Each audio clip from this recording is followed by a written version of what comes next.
Good morning, second English students. Now we will continue the third part of the lesson, The Renaissance in India by Sri Aurobindo. And actually we began, the third part of the essay is the main idea or the theme of the third part of the prose lesson. The essay is the essay Renaissance India is see, India is a spiritual nation, and India should revive its spirituality.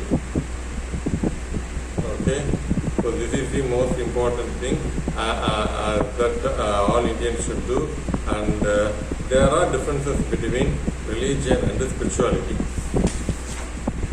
Okay, and so in some languages, in some areas only Renaissance began, and Renaissance should spread all over the nation.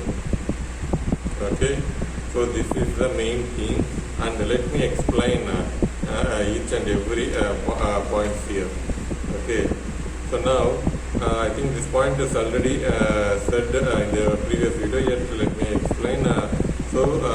Now the position, India's position is in confused stage, and whatever the efforts that the Indians make, they are doubtful and they are hesitant.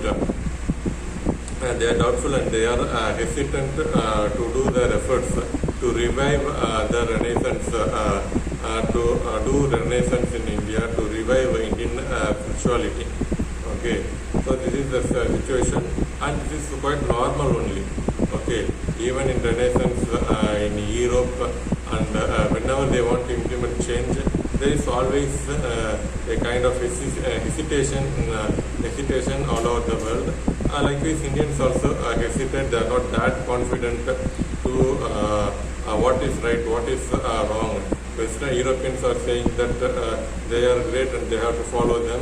And in my heart, I feel that what they say is wrong. But what I should do, such kind of confusion is there. So when this is the situation, all the Indians should have the clarity.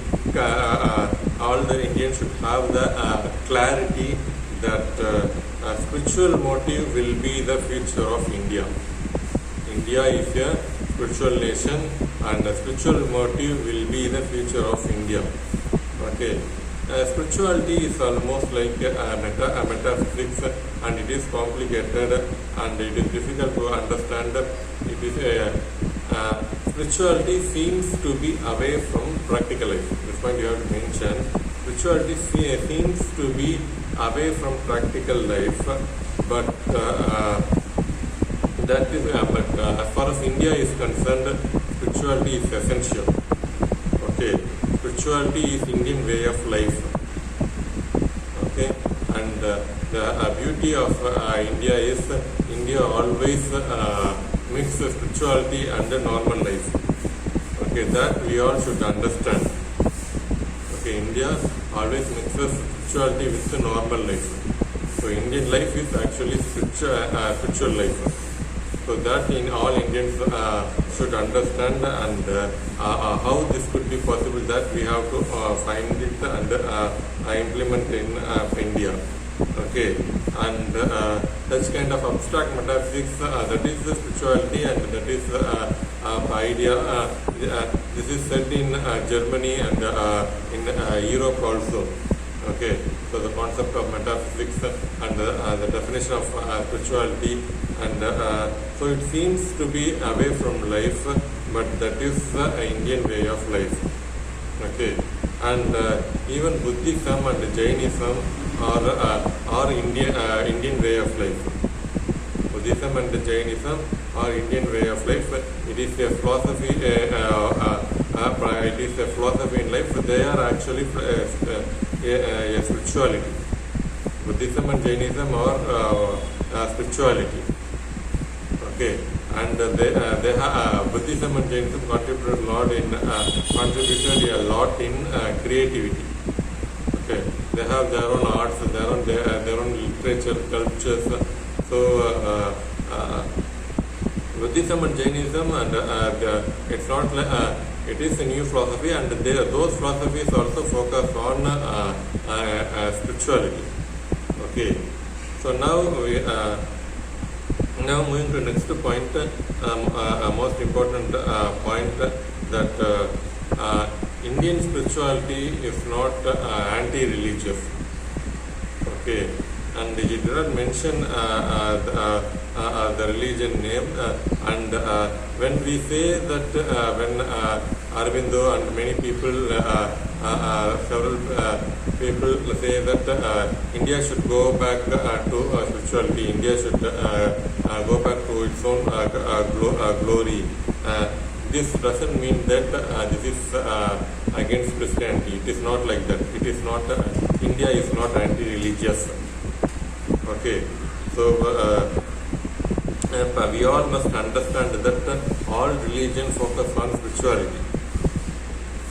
Okay, Indians must understand this one, and slightly he mentioned in the second part itself that really India is not anti-religious, religious, and India is not Christianity. Of course, he did not mention the word Christianity, and but the implied meaning is that okay, we have to go back to our culture, our history, and our religion, and this doesn't mean that India is anti-religious. And rather he argues that, Aurobindo argues that Europeans are anti-religious. Okay, they are anti-Muslim and they are anti-Hindu, but India is not so. Okay, Europeans are anti-religious, India is not anti-religious. Okay, and see Arya Samaj, Ramakrishna mission or anti-religious movement. Okay, they say Hindu, they talk about the Hindu god and Hindu worshipping Arya Samaj and Ramakrishna mission, and yet Aurobindo strongly argues that they are anti-religious and they focus on spirituality. Arya Samaj and Ramakrishna mission are anti-religious and they focus on spirituality. They don't glorify Hindu religion, and they are not against Christianity or Islam. They focus on spirituality only. Okay, and even the modern Muslims, they are also anti-religious. Even Muslims, Indian Muslims are also anti-religious. That is, they focus on spirituality. So Aurobindo says that Muslims, Indian Muslims are also anti-religious because they focus on spirituality. Okay, so Christianity, Islam and Hinduism are one way of attaining spirituality. Okay, so religion are all the religions are one way of attaining spirituality. Okay, so religion itself is not spirituality, it is one way of attaining spirituality. Therefore, we must study. If you are Christian, you read the Bible, you focus on Bible and follow it.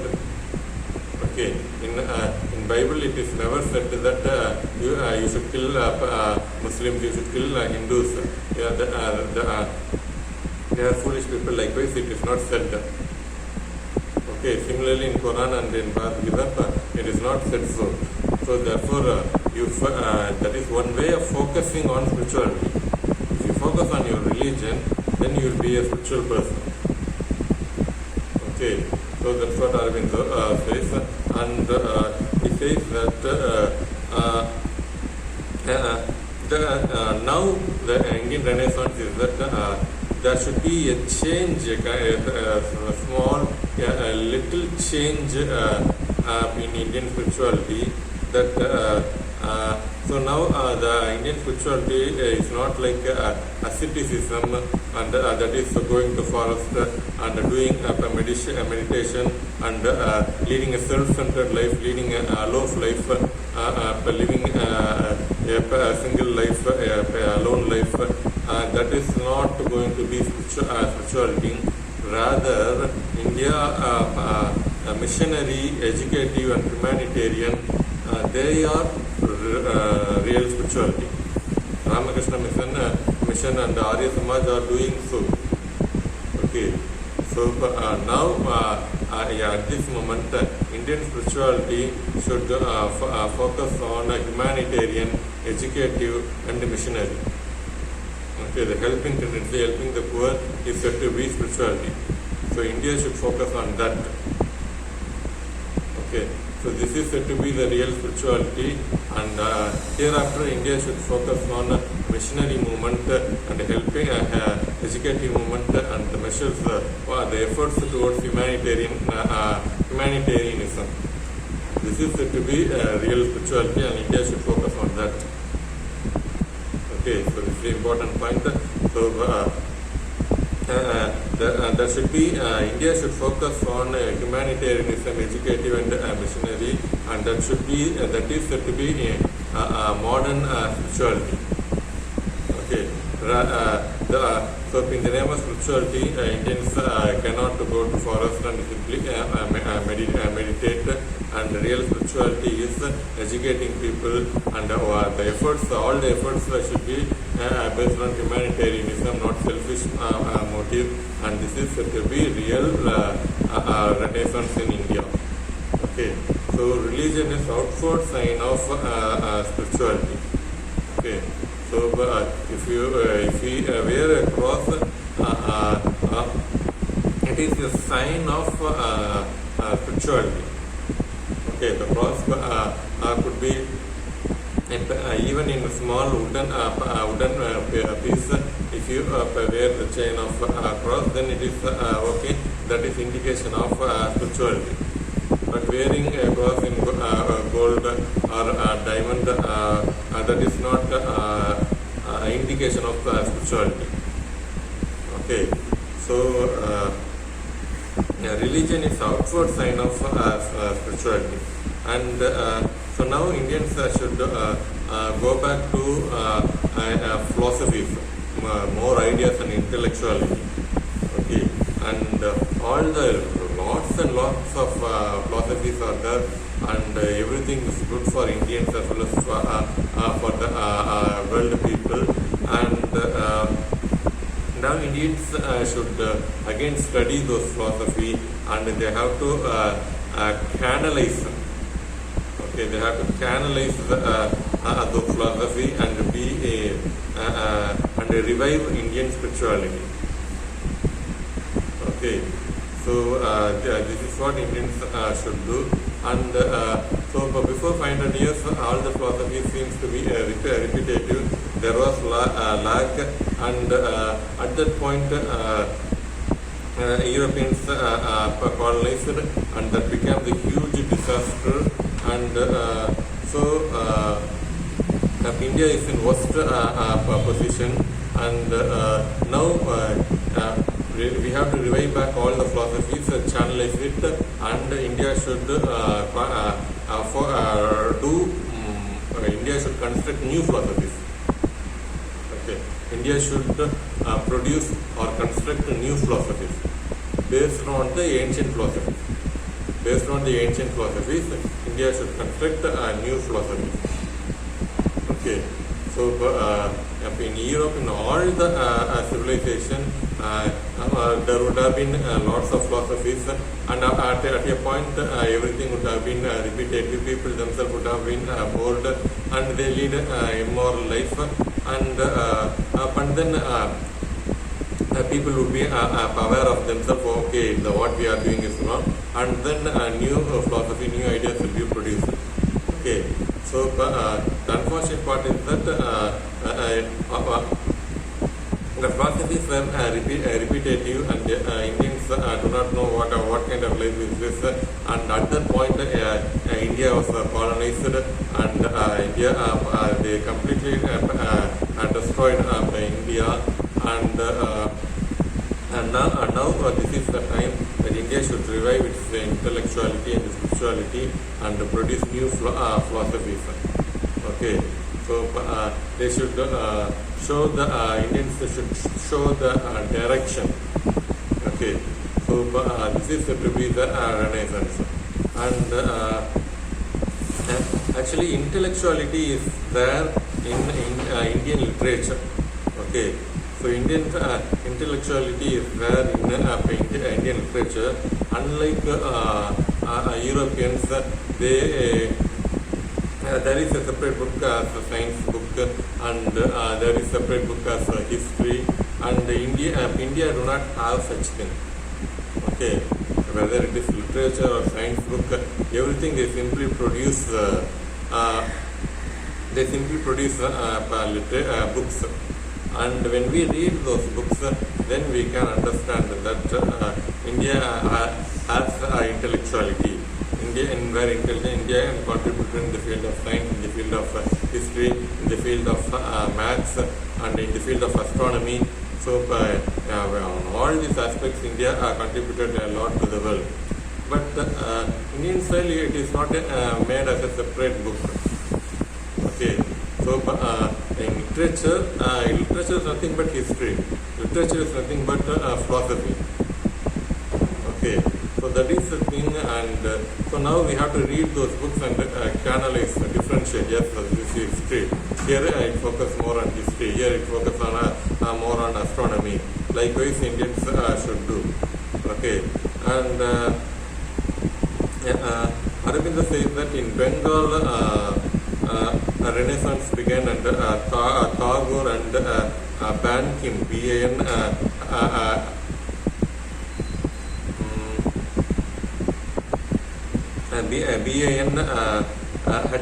Bankim. Okay, so Tagore and Bankim, KIM. Okay, so the poet's name is Bankim, KIM. Okay, so Bankim and Tagore contributed for Indian Renaissance, and others in other languages also slowly and steadily they are contributing for Renaissance, and freedom movement is has spread all over India. Okay, freedom movement has spread all over India, and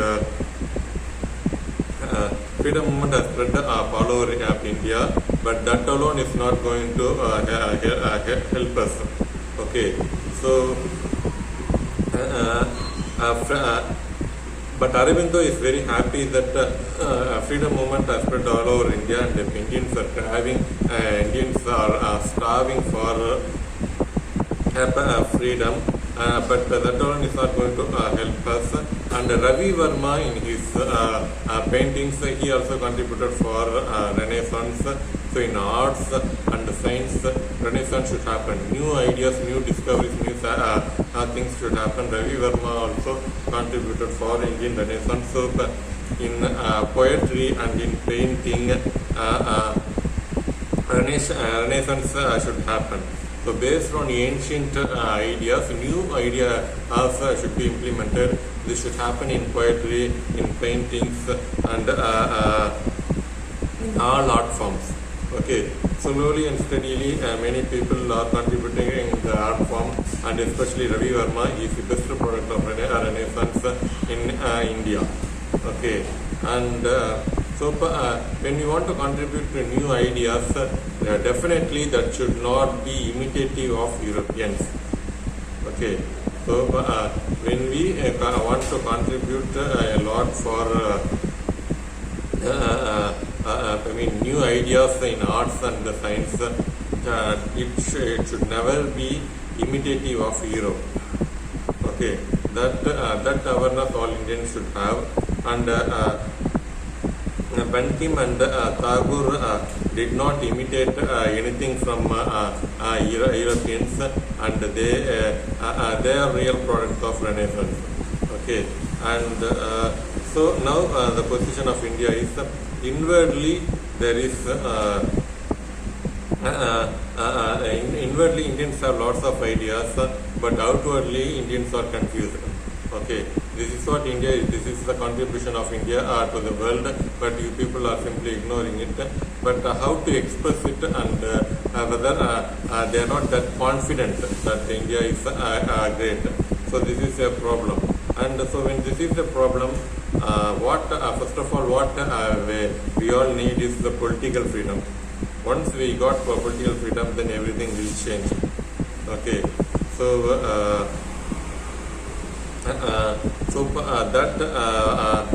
that we political freedom that we should have, and then we all should understand the core of religion, the purpose of religion. Okay, so what is the purpose of everything? All religions focus on spirituality. Okay, and that fact we all should understand. Okay, and India should know who Indians are and what India means to the world, and India should be self-expressive. Okay, so they should be they should have confidence in expressing themselves. They should be very much self-expressive, and they should understand the core of religion. They should each and every religion, Hinduism, Christianity, and Islam. So simply, okay, I am a Hindu, I am a Christian, I am a Muslim. Likewise, they should not say. That is one way of attaining spirituality. All of us should focus on spirituality.